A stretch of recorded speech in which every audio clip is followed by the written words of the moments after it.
We're starting with a disturbing incident at a school sports day in Bredasdorp where a 17-year-old boy was allegedly stabbed following a rugby match. Then we're looking at a City of Cape Town tender involving municipal land in Milnerton and what could eventually be developed on the site. After the break, it's time for Social Buzz, where we've got the launch of a brand new Afrikaans creative platform making its South African debut this week. And then we're getting into a debate around language, education and identity, following comments by former Minister Naledi Pandor. And later, we're heading up to the Northern Cape for Kaap Praat, where we'll be chatting to Izaan from Orange River Cellars. Let's get into it.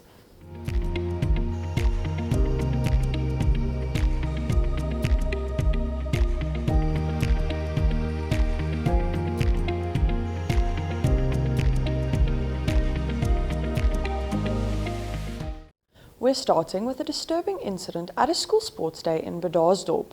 A 17-year-old boy was stabbed following a friendly rugby match between Hoërskool Bredasdorp and Hoërskool Punt.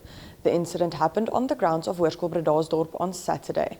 According to police, the teenager sustained stab wounds to his back and was taken to hospital, where he was reported to be in stable condition. Police have opened a case of attempted murder and are investigating exactly what happened. Hoërskool Bredasdorp has also confirmed that the person who allegedly stabbed the teenager was not one of its learners. At this stage, no arrest has been confirmed in connection with the stabbing. And what's particularly concerning is that this happened during what should have been a school sporting event. School sports days and rugby fixtures are supposed to be about competition, community and school spirit. Instead, an incident like this raises serious questions about safety at school sporting events and how quickly conflict can escalate. Police are continuing with their investigation. Let's head to an ad break. Namibia is a land of movement, with waves that never stop reaching forward.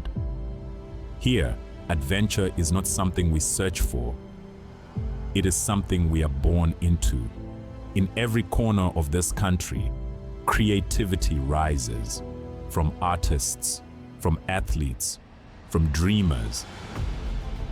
And when the world comes to explore Namibia, they discover something extraordinary.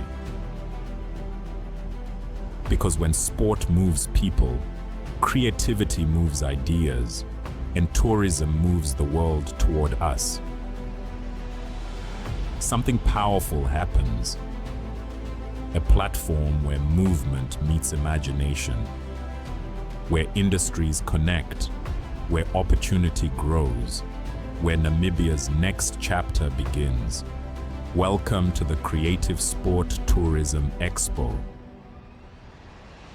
Exhibit, partner, experience. Creative Sport Tourism.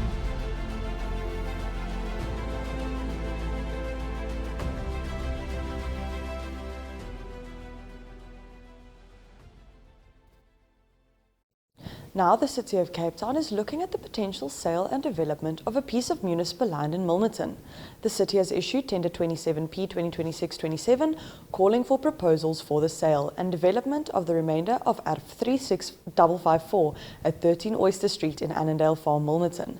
And before you switch off, because that sounds like a lot of municipal language, the important question is, what could eventually happen to this piece of land? The tender is not simply for the sale of the property. It calls for proposals that include both the sale and development of the site. The tender was published in July with submissions due on 21 October 2026 at 10 a.m. The property also has planning history and has been the subject of consideration by the city's municipal planning tribunal. So this isn't simply a case of someone buying a piece of land and immediately building whatever they want. And an eventual development would still have to comply with the applicable planning and development requirements. For residents in the area, the bigger question will be what the proposed development looks like, what it could mean for the surrounding community, and how the land is ultimately used. The tender process is still underway, so we'll have to wait and see what proposals come forward. Let's head over to Social Buzz.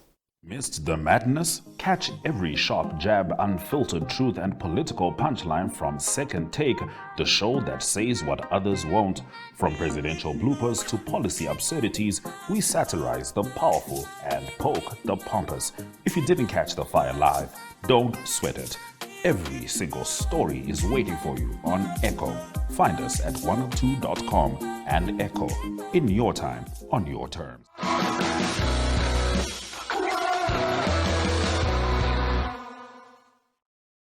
Ons afspraak elke Vrydag aand, dit is 7:30 in die tonnel. Lekkerte van in die tonnel is ons gesels met die sportman en die sportvroue wat op die sportveld opstap en opdraf. Praat met die afrigters, ons kundiges wat saamgesels, soos MW Welman van Megafoon Sport, Mike Potgieter, kundige op die rugbyfront, is lekker saamgesels. Ons hoor wat sê almal, wat kan die naweek gebeur, is almal gesond en wie word gekies. Dit is Saterdag se aksie, Sondag se aksie, maar nie net internasionaal nie, ons kyk ook wat in Namibië gebeur. Lekker saamgesels, Vrydag aande, ons gesels saam, 7:30 in die tonnel.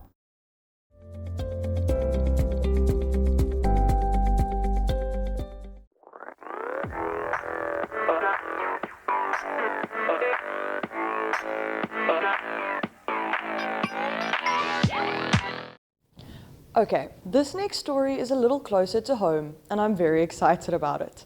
A new Afrikaans arts and culture publication is officially arriving in South Africa. It's called Kollig, and its first South African edition launches this Friday, 14th of August. Let's take a look. In die nuus, rugby, die veer en die openbare.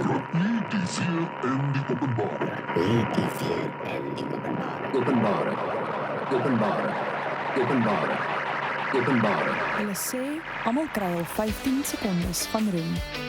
Ons gee dit sommer 'n hele voorblad. Welkom by Kollig, waar gitare harder speel, waar stories dieper sny en waar kuns nie toestemming vra nie. Ons is daar, voor die gordyn oopgaan, agter die skerms, in die ateljee, langs die verhoog en tussen die bladsye waar die mooiste stories begin. Ons gesels met die mense wat musiek maak, boeke skryf, kuns skep, stories vertel en die wêreld net 'n bietjie mooier laat lyk. Want kultuur leef nie in gister nie. Dit gebeur vandag. En môre? Daaroor skryf ons eerste. Kollig. Kreatiwiteit, kultuur, karakter. Kollig was originally born in Namibia and it's now expanding into South Africa, starting right here in the Western Cape. And the idea behind it is pretty simple. Kreatiwiteit, kultuur, karakter. It's all about the people creating, performing, writing, designing, building and shaping Afrikaans culture. We're talking musicians, authors, actors, designers, photographers, filmmakers, performers, entrepreneurs and emerging creatives. But Kollig isn't just interested in what people have created. It's interested in the people behind the work. Their stories, their personalities, what drives them, where their ideas come from and where they're going next. And I think what's particularly interesting is that it's not trying to put Afrikaans culture into one box, because Afrikaans culture is changing. It's on stages, in music, fashion, online, in film, in literature, in food, and we're looking at a whole new generation of creatives, and Kollig wants to document that. The first South African edition brings together stories from different creative worlds while creating a space for established names and emerging voices to sit alongside one another. And although the magazine itself launches on Friday, Kollig is also being developed as a wider digital platform with interviews, behind-the-scenes features, content and conversations continuing online. So, whether you're already part of the Afrikaans creative scene or you're simply curious about who's making things interesting right now, Kollig is definitely one to keep an eye on. The first South African edition launches 14 August 2026. Let's head to an ad break.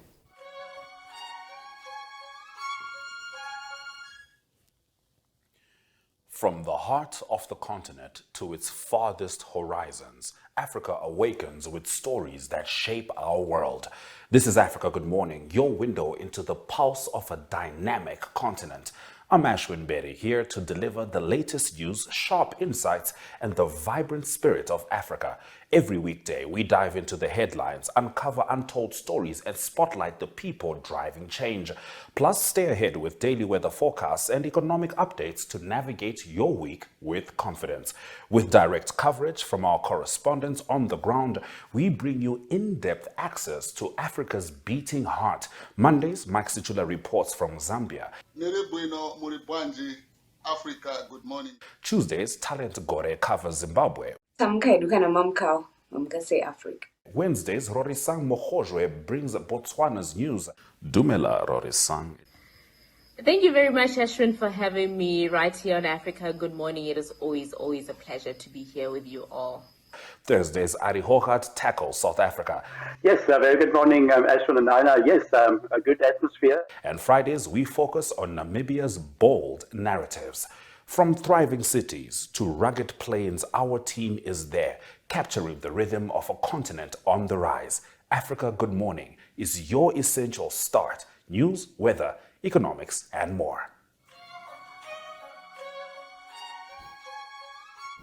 Okay, this next story has South Africans talking, and it's a debate that touches on language, education, and identity. Former Minister and ANC stalwart Naledi Pandor has criticised the idea of building an Afrikaans medium university. Pandor was speaking during an interview on the African Renaissance podcast, where she questioned the development of a university specifically centred around Afrikaans. Let's take a look at what she had to say. You know, the fact that a university that intends to be Afrikaans medium is being built and is receiving hundreds of millions of rands. Billions. Is just something, you know, and the only person who comments, Jonathan Jansen. The rest of us were quiet. We too complacent with our freedom. And it's a huge undertaking because what we are battling is centuries of racism and colonialism. And people who've had control don't let go easily. You know, so what they do, they find other ways. So they'll get, entrepreneurs who become their tools, who work against you, but you think they're working for what you aspire toward. So we also need to have regard that we're not just in a democratic South Africa. We are in a process of building a fundamentally different and durable progressive democracy. And if we understand that, then AfriForum won't have currency. But because we have no answer, we're too casual. You know, we just take things for granted. And I am afraid sometimes at the lackadaisical response that we have to conservative liberalism. And I really think we need to have a conversation about building organizations which are political, but which understand history, and which, when they develop a response, understand that it needs to be strategic. Her comments have sparked a wider conversation about language and higher education in South Africa. The university at the centre of the debate is Academia, which is developing a new campus in Pretoria. The institution is being developed as an Afrikaans medium university, and the project is privately funded. Supporters of the project argue that an Afrikaans medium university gives students the opportunity to study in their home language while helping preserve and develop Afrikaans as an academic language. Critics meanwhile question whether language-specific universities could contribute to greater separation within South African higher education. And that's really where this debate gets interesting, because this isn't simply about one university, it's about a much bigger question. What should the future of language in South African higher education look like? South Africa has 11 official languages, but the role of those languages in universities remains a complicated and often controversial issue. For some institutions, like Academia, are about preserving linguistic and cultural identity for others. The priority should be creating increasingly integrated spaces where students from different linguistic backgrounds study together. And with Academia's new campus already being developed, this is clearly a conversation that's going to continue. Let's head over to Kaap Praat.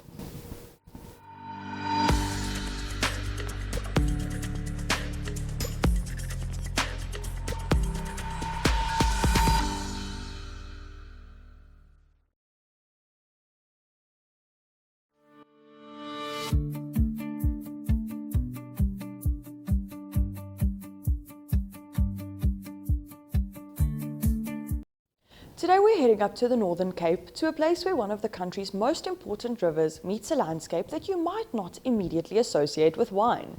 We're talking about the Orange River and the vineyards surrounding Upington. And this isn't a new story. Orange River Cellars was established in 1965, and over the years it has become a major part of the Northern Cape's wine industry. The grapes that go into its wine come from growers feed along more than 300 kilometers of the Orange River, with the river playing a crucial role in supporting agriculture in this otherwise incredibly dry parts of the country. But Orange River Cellars isn't only about what's inside the bottle.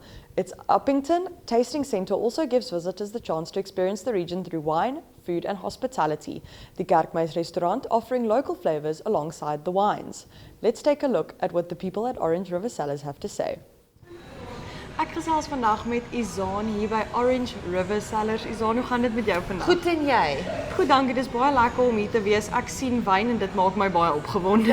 Dit maak my opgewonde dat jy belangstelling kom kuier. So, vertel vir my 'n bietjie van die geskiedenis van Orange River Cellars. Wanneer het julle begin en wat was die rede agter die begin van? Okay, ons het in 1965 het ons beginne. Ons is 'n koöperatiewe instansie. Ons het so 160 producers wat vir ons, produsente wat vir ons drywe gee. Ons area is so 300 km, is hier vanaf Groblershoop tot by Bloupits. En ja, ons het begin met basiese 3 wyne, witwyn, is 'n droë wyn, 'n soetwyn of 'n semi. En vandag is ons op 35 absoluut award-winning wines. Ons soetwyne natuurlik is by verre bekend as gevolg van ons woestynklimaat. En ja, ons hele behoud hier in die Kalahari is basies die Oranje rivier. Want die area waarin ons is die Oranje rivier gee ons nou maar die lewe met die wat noem ons dit nou, die besproeiing. En so sonder dit was daar nie lewe in die Kalahari nie. En natuurlik ons klimaat. Ja. Dis maar waar dit begin het. Ons het hierdie ongelooflike extreme hitte en ons het baie koud. Okay. So ons het nie 'n tussenin nie en as gevolg van die woestynklimaat maak dit dat ons druiwe ongelooflike suikergehalte het en dit is wat ons soetwyne so bekend maak. So ja, dit is maar waar dit begin het. Sure. Okay, en dan vertel vir ons as jy nou hier by die kelder se deur instap. Ja. Wat doen julle alles? Wat kan mens verwag as jy hier na toe kom? Okay, by die Kerkmeis, ons is 'n vol restaurant. Ons doen funksies, wynproe. Ons bied regtig ons te konferensiesaal wat ons ook kan uitgee, uitleen of uitbeheer. Ja, hier is die vibe. Hier kom julle. Ons doen iets van alles. Okay, en dan dit is die toerismebedryf wat ons nou al 'n paar keer oor die afgelope paar dae gehoor is 'n baie moeilike bedryf. Wat sou jou raad wees aan iemand wat in die toerismebedryf probeer inkom? Wat is een, wil ek amper sê, wenk waar sonder hulle nie kan gaan nie? Ek wil sê die hartseer van ons Noord-Kaap is ons is net 'n deurry as gevolg van ons klimaat, ons hitte. En ons wat ook baie met die toerisme te doen het, dit is hier soveel, ons is regtig, is 'n adventures dream. As jy regtig jouself kans gee vir 2-3 dae in ons area. Ons het Kamkiri, ons het die wynproe wat ons aanbied, Bezalel is bekend vir hulle brandewyne, ons het die Mas, ons het Spitskop vir die ouens wat hiking doen, bird watching, ons het sunset cruises. Min mense weet van al die goed, want almal ry net deur. So ek wil sê jy mis uit hier by die Kerkmeis, ons hele motto is, dis jou tyd, is jou geld, maar ons gee vir jou iets om huis toe te vat. Daar's 'n storie in elke bottel. Okay. En kos en wyn by ons gaan hand aan hand. So nee, jy moet daai journey doen saam. Ek dink jy mis uit as jy dit nie doen en jouself dit gaan nie. So ek dink vir toerisme, dis vir hulle, dis gasvry. Dis 'n lekker vibe en ja, dis 'n droom. Hulle moet net die tyd maak. Ja, en dan hier by julle, wat sou jy sê is julle topverkoper? Iets waarvoor julle regtig bekend is? Ons is baie bekend vir ons soetwyne. Ons het ongelooflik as gevolg van ons klimaat hierso, het ons ongelooflike witwyne, baie fruit driven, wat noem ons dit, vrugtenote. En ons witwyne, dan het ons powerhouse red wines, regtig baie goeie rooiwyne en natuurlik ons soetwyne all over as gevolg van ons klimaat is maar net wenner. En dan as ons nou vir Izaan op 'n date vat en ons wil nou vir jou bederf. Wat is jou gunsteling wyntjie om te knak? Ek dink ek is 'n rooiwyndrinker. 'n Goeie rooiwyn, daar kom niks by dit nie. Maar mens moet ook altyd onthou, dit is wat so belangrik is met jou wynproe. Dis hoekom ek dink elke mens moet homself begin om 'n wynproe te doen. Want net soos ons verskillende tale het ons verskillende palette. En dit wat vir my lekker is nie vir jou lekker nie. Maar aan die einde van die dag moet jy hier uitstap as 'n gelukkige kliënt met 'n bottel wyn wat jy van hou. En dis maar hoekom ons die wine tasting doen. So ja, ek is oop vir 'n rooi wyn. Maar dit hang af, 'n goeie rooi wyn, enige wyn is 'n goeie produk. En dan moeite werd. Op die kerkmeis se spyskaart as ons jou wil bederf, wat kry ons vir jou? Kerkmeis. Ek hou van surprises.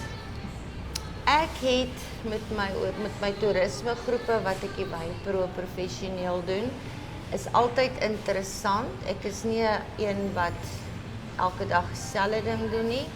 Ek dink 'n proe moet jou kospasse by hê, wat 'n groot verskil maak in jou wynproe. En jy wissel jou witwyn, rooiwyn, dessert en so 'n bietjie gooi maar spirits ook in. Dit maak nie seer nie. Dit nie maak altyd dit nie. net soveel lekkerder. En ja, doen die wine tasting, maak hom 'n Big 5. Okay.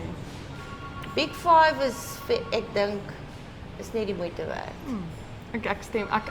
Ons het nou nog nie self geproe Maar ek nooi julle vir 'n Big 5. Big 5 is legitly iets van alles op die menu. So as 'n mens die tyd maak om in te stap by ons, by die kerkmeis, voel ek, jy kom hier na om goeie wyn te proe. So gee vir jou die hele menu. Dit klink vir my reg. Ek dink definitief ons gaan hierna vir ons 'n Big 5 bederfie kry. Julle plek is geboek hierso.